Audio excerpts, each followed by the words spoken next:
Com o rosto pintado de palhaço, uma maquiagem branca e vermelha borrada por lágrimas, ela apareceu com um olhar distante, quase vazio. A música melancólica ao fundo amplificava a sensação de desconforto daquela postagem. A legenda dizia o seguinte: todas as promessas do meu amor vão com você. Por que está partindo? O vídeo de apenas 33 segundos viralizou em poucas horas, acumulando milhões de visualizações. Mas alguns seguidores acharam que algo estava errado, pois notaram a ausência de sua energia cativante, substituída por uma tristeza que parecia pessoal demais para ser alguma manifestação artística.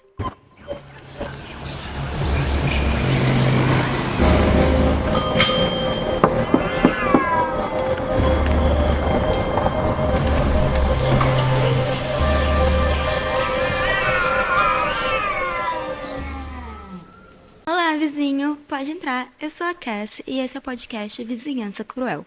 Um podcast sobre o mundo do mistério e crimes, desafiando a fronteira entre o estranho e o conhecido numa proposta artística que dialoga o grotesco e o terror psicológico. Antes da gente conversar sobre o caso de hoje, não se esqueça de se inscrever no canal, curtir o vídeo e comentar se já conhecia esse caso ou algum comentário que eu esqueci de contar aqui. Você também pode sugerir casos e vídeos relacionados ao terror, à arte ou qualquer outra coisa que você ache que combina com o canal para crescer a nossa vizinhança juntos.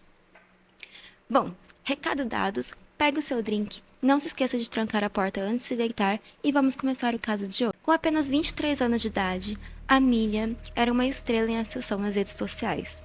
Uma artista, digital influencer, mas em setembro de 2025, alguma coisa aconteceu e tudo mudou. Terminou subitamente. A Miriam, uma influenciadora mexicana, desapareceu misteriosamente por 5 dias e foi encontrada em um quarto de hotel em um estado crítico. O que estava por trás daquilo? O que aconteceu para um desfecho tão trágico em uma vida aparentemente perfeita?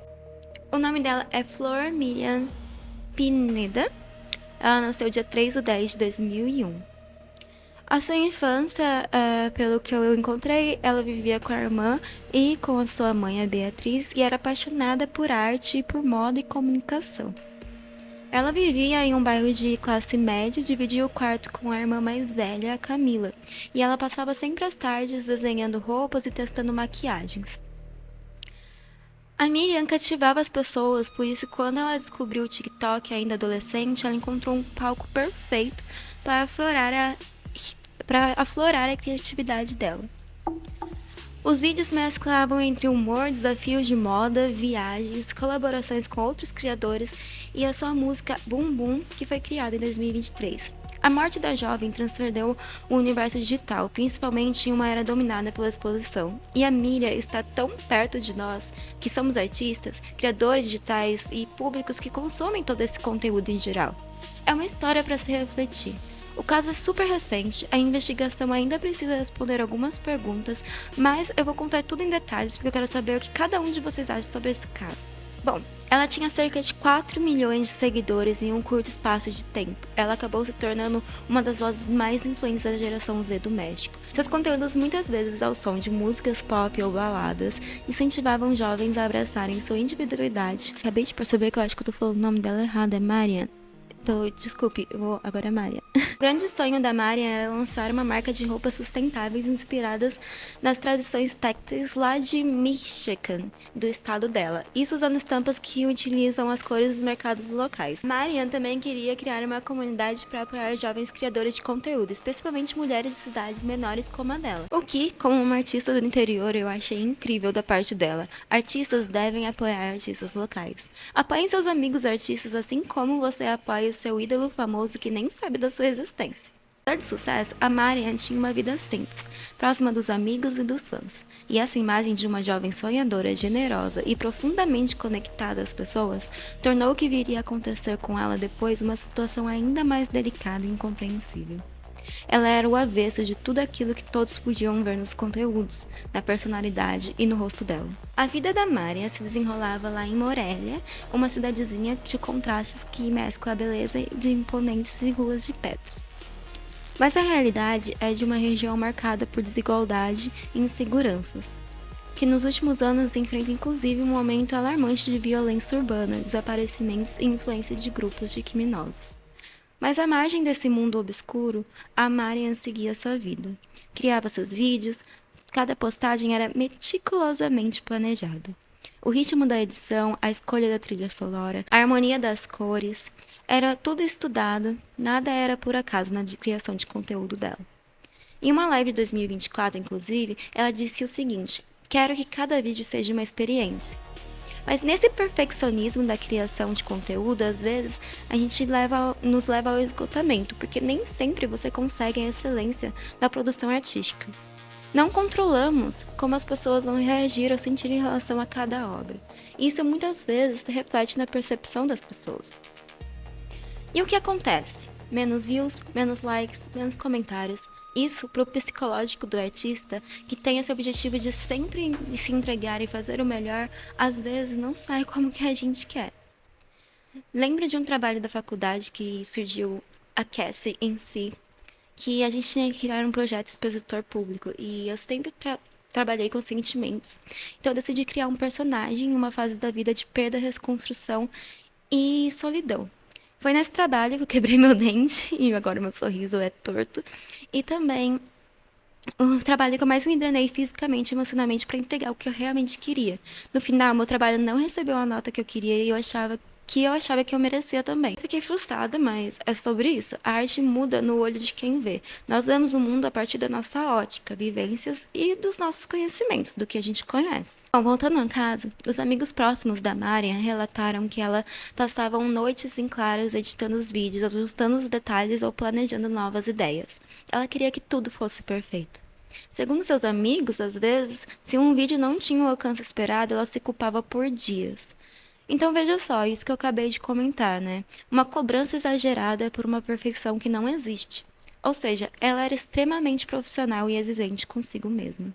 Com o passar do tempo, então, a Mari apostava com menos frequência, evitando eventos públicos, e suas legendas começavam a ganhar um aspecto introspectivo.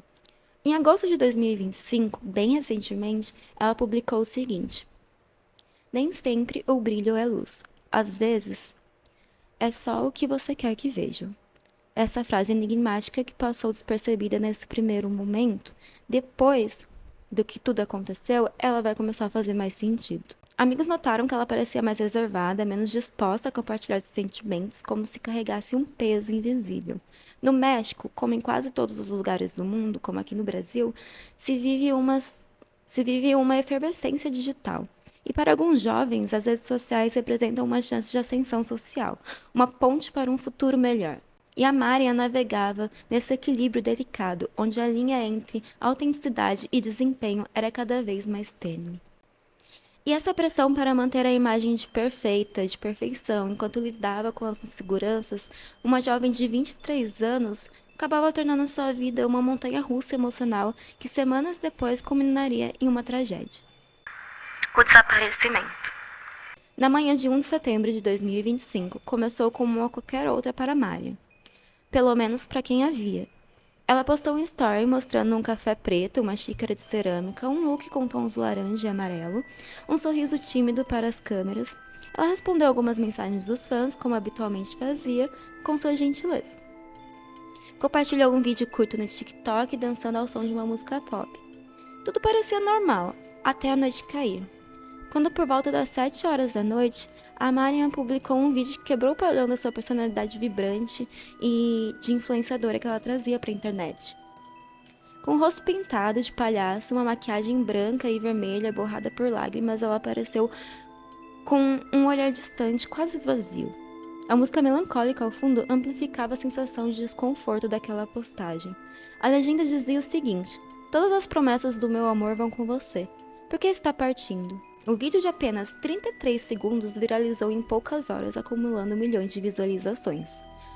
Mas alguns seguidores acharam que algo estava errado, pois notaram a ausência de sua energia cativante, substituída por uma tristeza que parecia pessoal demais para ser alguma manifestação artística. Nós, como artistas, somos fadados a colocar na nossa obra o que a gente passa, o que passamos, nossos sentimentos, arrependimentos e tristezas, etc. Para mim, a arte se torna as palavras vomitadas e escancaradas que eu tento engolir. E por vezes esses processos se tornam tanto quanto explícitos demais. Foi o que aconteceu com a Marian, que acabou preocupando seus seguidores. É após essa postagem que a Marian desapareceu. Algo muito incomum para uma jovem que vivia nas redes sociais. A Beatriz, a mãe dela, queria conversar com a filha, pois as duas haviam discutido supostamente mais cedo naquele dia. Quando ela percebeu que a Marian estava longe por muito tempo de todas as redes e ela não conseguiu contato, ela começou a ficar preocupada. Como não teve sucesso em se comunicar com a filha, ela começou a enviar mensagens e ligar para os amigos próximos dela. Perguntando por ela, como também não conseguiu descobrir nada, ela resolveu então deixar de procurar a filha no outro dia. Na cabeça dela, naquele momento, podia ser só uma situação dela estar descansando, enfim. E assim, na manhã do dia 2 de setembro, a Beatriz, a mãe, foi ao apartamento da filha. Ela tinha uma chave, então ela acabou entrando no apartamento, o local estava impecável, com as roupas dobráveis, o notebook estava ligado, o laptop estava na mesa. Tava com um vídeo ali aberto na tela, pela metade, visto pela metade. Uma xícara de café frio tava ali do lado, mas o carro da Marian não estava lá. Ele simplesmente tinha desaparecido da garagem. A bolsa da garota, o celular e algumas roupas também tinham desaparecido.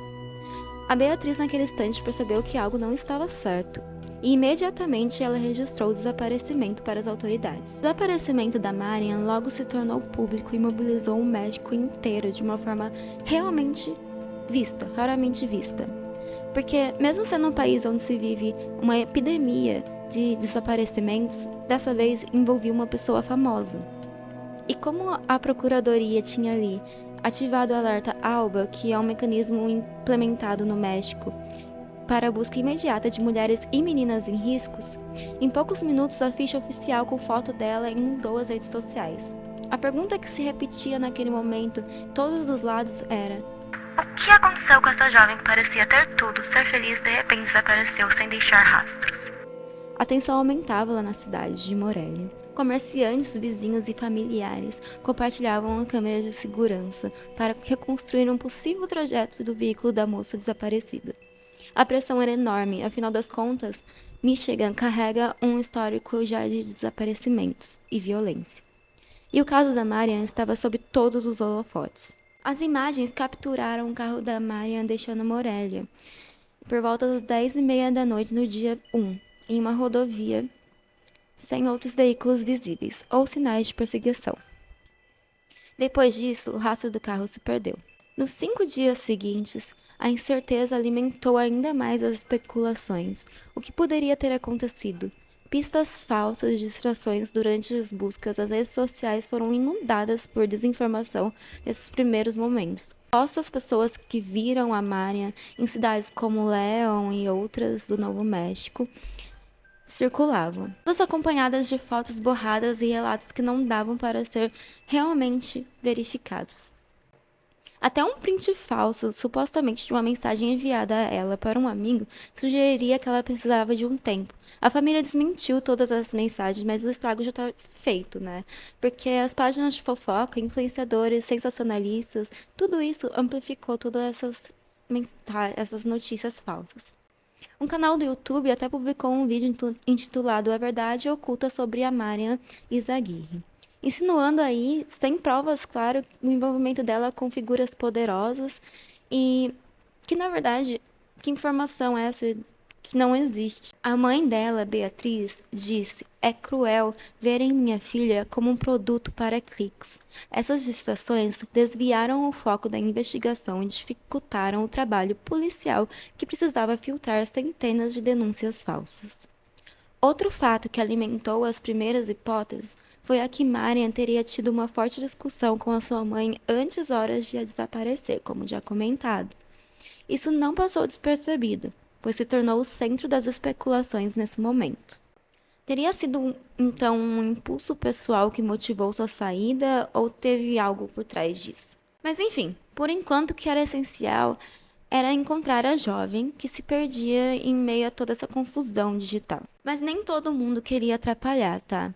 Alguns fãs organizavam vigílias virtuais, compartilhando vídeos de amigos dela com mensagens de esperança. Influenciadores como Sofia Rivera e Juan Pazurita com milhões de seguidores nas redes sociais, divulgaram apelos para qualquer tipo de informação que pudesse ser enviada às autoridades. A Beatriz, a mãe da Mária, se tornou o porta-voz da família. Em uma entrevista emocionada, com os olhos molhados, ela implorou pela volta da filha. Mesmo com a suposta discussão entre Mária e a mãe, vizinhos e conhecidos afirmam que elas sempre mantiveram uma relação próxima, mas em qualquer família elas não estavam isentas de discussões. No dia 6 de setembro, após 5 dias de buscas intensas, aconteceu uma reviravolta. Uma denúncia anônima foi o estopim. Essa denúncia informava que uma jovem estava desacordada em um quarto de hotel. Um quarto modesto de um hotel no centro da cidade de Morelia, a poucos quilômetros inclusive do apartamento da Mária. A polícia foi para o local imediatamente e lá encontrou a Mária, que estava viva, mas em um estado bem crítico, inconsciente, deitada ali, sem sinais claros do que havia acontecido. Ela finalmente foi levada às pressas aos hospitais, então ela foi internada na UTI. A notícia, a princípio, trouxe alívio, mas abriu um novo capítulo de perguntas. O que teria acontecido durante aqueles 5 dias de desaparecimento? Por que ela estava ali? E o que a levou àquele estado? Na investigação inicial, o quarto do hotel foi imediatamente isolado para que a perícia fosse feita. A polícia encontrou lá os pertences da Mária, seu celular, uma bolsa com documentos, algumas roupas e até uma garrafa de água pela metade. Não havia sinais de arrombamento, luta ou presença de terceiros. O carro da Mária estava estacionado no pátio do hotel, trancado, sem danos. O gerente era um homem idoso que administrava o local com poucos funcionários e informou que a Mária chegou sozinha no dia 1º quando ela supostamente desapareceu. Pediu privacidade, então ela não quis serviço de quarto. E assim ela permaneceu todo o tempo ali. Como o hotel era pequeno, com pouca rotatividade, o pagamento foi feito antecipadamente e o quarto não foi limpo por conta do pedido da hóspede. E foi por isso que ninguém verificou o quarto em todos aqueles dias que ela esteve por lá. Isso ajuda a explicar por que ela permaneceu desaparecida por tanto tempo. Amigos acreditam que a Mária buscava um refúgio temporário, sabe, uma fuga de toda a tensão da realidade. Por isso ela teria ido a esse hotel. Talvez quer escapar dessa pressão toda das redes sociais, que a gente já sabe como é, né? A única postagem que ia na contramão, digamos assim, do que todo mundo conhecia e via cotidianamente foi a última que ela postou. Essa história aí do palhaço, enquanto nada era respondido, a Mária ainda permanecia em coma, com sinais de hidratação severos e um possível colapso neurológico, potencialmente desencadeado por uma condição médica não diagnosticada, como uma arritmia, por exemplo, ou um estresse extremo acumulado. Câmeras de segurança mostravam a Mária entrando no hotel sozinha, carregando apenas sua bolsa, sem visitantes ou movimentações suspeitas. O rastreamento do celular dela indicava que ela permaneceu naquele quarto durante os 5 dias e sem chamadas ou mensagens enviadas após o vídeo lá do palhaço. A ausência de evidências de crime tornava o caso ainda mais enigmático, mas nas redes sociais fãs exigiam transparência. Como alguém fica 5 dias em um hotel sem ninguém notar? A família, enquanto acompanhava a Mária na UTI, pedia paciência e respeito, mas a pressão pública por respostas só aumentava. A polícia cautelosa prometia investigar todas as possibilidades, mas o mistério em torno daqueles 5 dias era grande. Entre 6 a 12 de setembro, o estado de saúde da Mária permaneceu crítico. No hospital, ela foi submetida a exames neurológicos e cardiológicos, mas os médicos enfrentavam dificuldades para estabilizar o quadro dela. Os hospitalares anônimas informaram à imprensa que a Mária sofreu danos neurológicos irreversíveis, possivelmente desencadeados por uma crise médica agravada pela exaustão física e emocional que ela estava vivendo. No dia 10 de setembro, exames confirmaram a piora do quadro e no dia 12 de setembro, ela foi declarada com morte cerebral.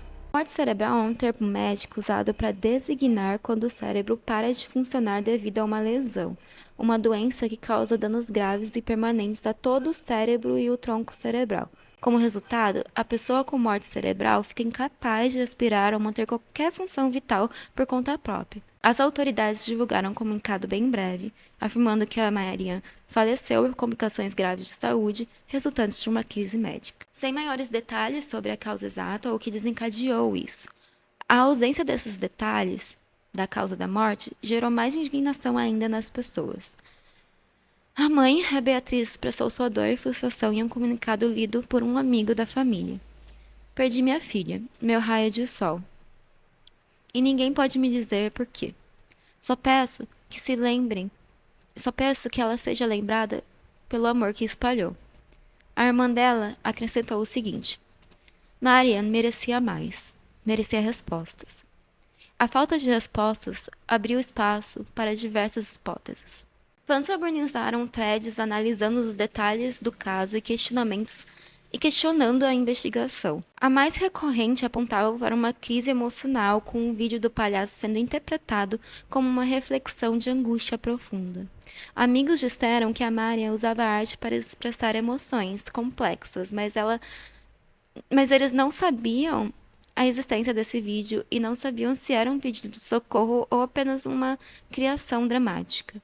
Outra teoria é que sugeria uma overdose acidental, embora a família negasse qualquer histórico de uso de substâncias. Pelo jeito, nada apontava para isso, mas se apontou em algum momento não foi divulgado para a mídia. A irmã da Marian disse que ela cuidava do corpo e da mente e que aquilo não fazia nenhum sentido.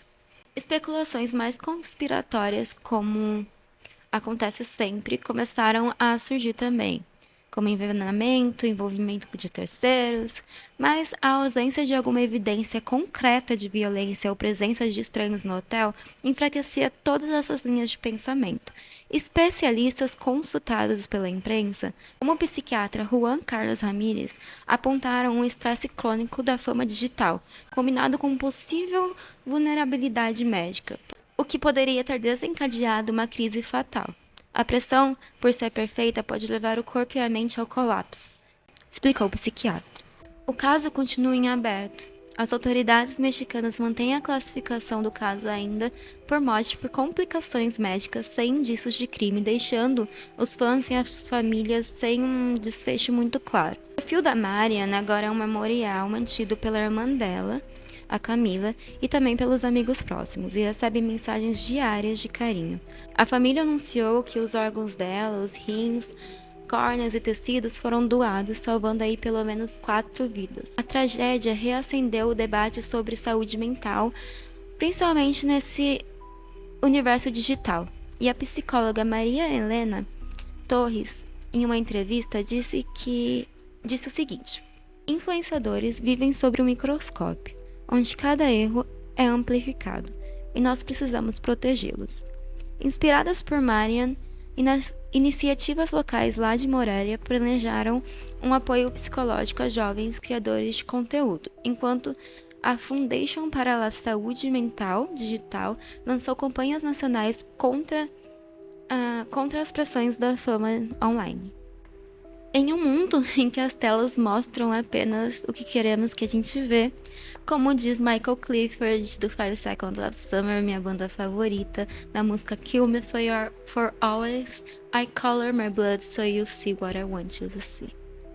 Gente, esse é o primeiro episódio do podcast Vizinhança Cruel. Eu tô meio travada ainda, mas eu pretendo melhorar. Se você gostou e quiser ajudar a aumentar a nossa vizinhança, já se inscreve no canal, curte aqui, comenta no vídeo, por favor, que isso ajuda a levar para mais pessoas, principalmente agora que eu tô começando, me ajuda muito, muito, muito.